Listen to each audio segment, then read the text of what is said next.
America Iran যুদ্ধের নতুন সমীকরণ। আসসালামু আলাইকুম, আমি আব্দুল্লাহ আনসারি। আপনারা দেখছেন মিস্টার আনসারি ইউটিউব চ্যানেল। সকলকে শুভেচ্ছা ও অভিনন্দন। প্রিয় দর্শক, মধ্যপ্রাচ্যের রাজনীতিতে বইছে ঝড়ের পূর্বাভাস। একদিকে হোয়াইট হাউস থেকে ট্রাম্পের পরস্পর বিরোধী বক্তব্য, অন্যদিকে ইরানের এমন এক নতুন আইন যা কাঁপিয়ে দিবে পুরো আরব বিশ্বকে। সেই সাথে চীন ও রাশিয়ার এক কঠিন সিদ্ধান্তে বড় ধরনের অস্তিত্ব সংকটে পড়তে যাচ্ছে মার্কিন ডলার। এই সব কিছুর বিস্তারিত নিয়ে আমাদের আজকের এই বিশেষ নিউজ বুলেটিন। প্রিয় দর্শক, শুরুতেই নজর রাখছি ওয়াশিংটনের দিকে। মার্কিন প্রেসিডেন্ট ডোনাল্ড ট্রাম্পের সাম্প্রতিক কর্মকাণ্ডে হতভম্ব খোদ সাংবাদিকরাও। তিনি ট্রুথ সোশ্যালে সকালে এক কথা বলছেন তো রাতে বলছেন তার উল্টোটা। কখনো বলছেন ইরানের সাথে শান্তি আলোচনা চলছে, আবার পরক্ষণেই বলছেন ৪৭ বছরের অন্যায়ের জন্য ইরানকে চরম শাস্তি পেতে হবে। হোয়াইট হাউস সূত্র জানাচ্ছে, আমেরিকা নতুন একটি শান্তি চুক্তির প্রস্তাব ইরানকে পাঠাতে যাচ্ছে। কিন্তু ইতিহাস বলছে এই প্রস্তাব পাঠানো আর প্রত্যাখ্যান করার খেলায় মধ্যপ্রাচ্যে শান্তি আসেনি, বরং যুদ্ধের দামামা আরও জোরালো হয়েছে। সবচেয়ে ভয়ের খবরটি হলো মার্কিন সেন্টকম কমান্ডার অ্যাডমিরাল ব্র্যাড কুপারের সাম্প্রতিক তৎপরতা। আপনারা জানেন, গত ২৬শে ফেব্রুয়ারি তিনি ট্রাম্পকে যুদ্ধের পরিকল্পনা দিয়েছিলেন এবং তার দুদিন পরেই ৪২ দিনের সেই রক্তক্ষয়ী যুদ্ধ শুরু হয়েছে। সেই একই ব্যক্তি গতকাল আবারও ট্রাম্পের কাছে ৩টি ভিন্ন ভিন্ন অ্যাটাক প্ল্যান বা যুদ্ধের পরিকল্পনা পেশ করেছেন। এরপর তিনি বৈঠক করেছেন ইসরায়েলি চিফ অফ স্টাফের সাথে। বর্তমানে তিনি আরব রাষ্ট্রগুলোর সফর করেছেন মার্কিন রণপ্রস্তুতি তদারকি করতে। প্রশ্ন উঠেছে, আমেরিকা কি আবারও আরবের ঘাঁটি ব্যবহার করে ইরানে বড় কোনো হামলার প্রস্তুতি নিচ্ছে? প্রিয় দর্শক, আমেরিকার এই প্রস্তুতির মুখে বসে নেই ইরানও। ইরান একটি নতুন আইন পাশ করতে যাচ্ছে যা কার্যকর হলেই থমকে যাবে বিশ্ব অর্থনীতি। এই আইনের মূল পয়েন্টগুলো লক্ষ্য করুন। প্রিয় দর্শক, হরমুজ প্রণালী দিয়ে ইসরায়েলের কোনো জাহাজ কখনোই যাতায়াত করতে পারবে না। যেসব আরব দেশ আমেরিকাকে ইরানের উপর হামলার জন্য নিজেদের ঘাঁটি ব্যবহার করতে দিয়েছে, তাদের জাহাজও এই প্রণালীতে নিষিদ্ধ।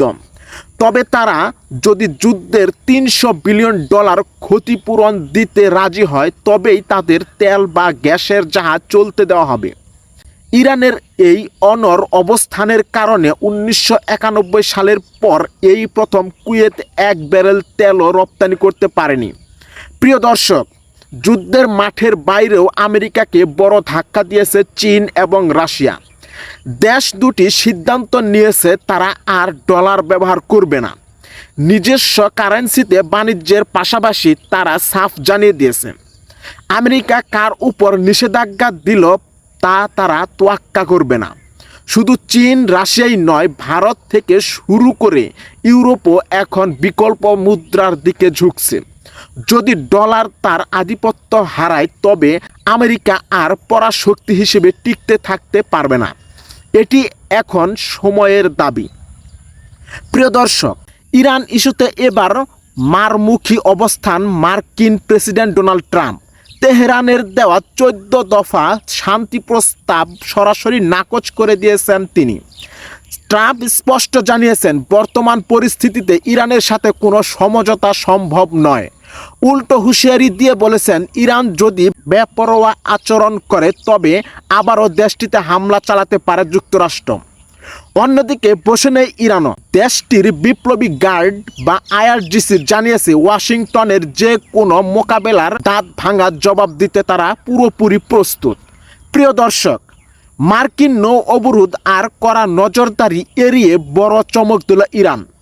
প্রায় $২২০০ কোটি মূল্যের ১৯ লাখ ব্যারেল তেল নিয়ে এশিয়া প্যাসিফিক অঞ্চলে পৌঁছে গেছে ইরানি সুপার ট্যাঙ্কার হিউজ জাহাজ পর্যবেক্ষণকারী সংস্থা ট্যাঙ্কার ট্রাকার্স জানিয়েছে মার্কিন রাডার ফাঁকি দিতে জাহাজটি তার অটোমেটিক আইডেন্টিফিকেশন সিস্টেম বন্ধ রেখেছিল।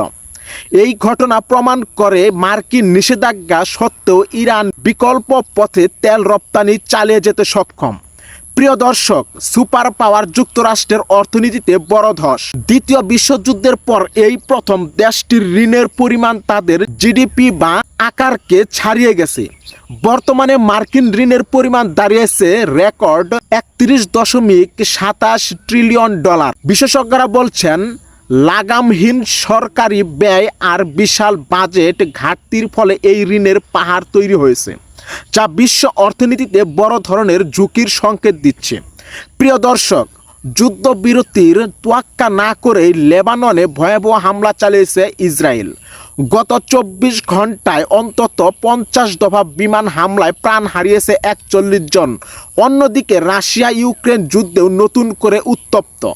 মস্কো দাবি করেছে তারা এক রাতে ইউক্রেনের 200টিরও বেশি ড্রোন ভূপাতিত করেছে। পাল্টাপাল্টি এই হামলায় বাড়ছে বেসামরিক প্রাণহানি। প্রিয় দর্শক, গাজার আশ্রয় শিবিরগুলোতে এখন কেবল বোমার আতঙ্ক নয়, যুক্ত হয়েছে মহামারী আর ইঁদুরের উপদ্রব। আবর্জনার স্তূপ থেকে আসা ইঁদুরের কামড়ে শিশুদের শরীরে ছড়িয়ে পড়ছে চর্মরোগ ও নানান সংক্রমণের ঝুঁকি। ঔষধ ও কীটনাশক প্রবেশের উপর ইসরায়েলি নিষেধাজ্ঞার কারণে পরিস্থিতি ভয়াবহ রূপ নিচ্ছে। সাবেক ইরানি প্রেসিডেন্ট মাহমুদ আহমাদি নেজাত ঠিকই বলেছেন, এই অঞ্চলে উড়ে এসে জুড়ে বসা শক্তিকে একদিন বিদায় নিতেই হবে। প্রিয় দর্শক, পশ্চিমবঙ্গের বিধানসভা নির্বাচনে এক নাটকীয় মোড়। আগামীকাল 293টি আসনে ভোট গণনা হলেও দক্ষিণ 24 পরগনার ফলতা আসনের ভোট বাতিল করেছে নির্বাচন কমিশন। ভোট কারচুপি ও অনিয়মের গুরুতর অভিযোগে এই সিদ্ধান্ত। রাজ্য নির্বাচন কমিশন জানিয়েছেন আগামী 21 মে ফলতার 285টি বুথে নতুন করে ভোট গ্রহণ বা ফ্রেশ পোল অনুষ্ঠিত হবে। বিধানসভার ইতিহাসে পুরো একটি আসনের ভোট বাতিল হওয়ার ঘটনা বিরল। এই সিদ্ধান্তে তৃণমূল কংগ্রেস তীব্র নিন্দা জানালেও বিজেপি একে স্বাগত জানিয়েছে। এদিকে কড়া নিরাপত্তায় মোড়ে ফেলা হয়েছে স্ট্রং রুমগুলো, মোতায়েন রয়েছে 500 কোম্পানি কেন্দ্রীয় বাহিনী। প্রিয় দর্শক, ভারতের রাজধানী দিল্লিতে এক মর্মান্তিক অগ্নিকাণ্ডে 9 জনের মৃত্যু হয়েছে।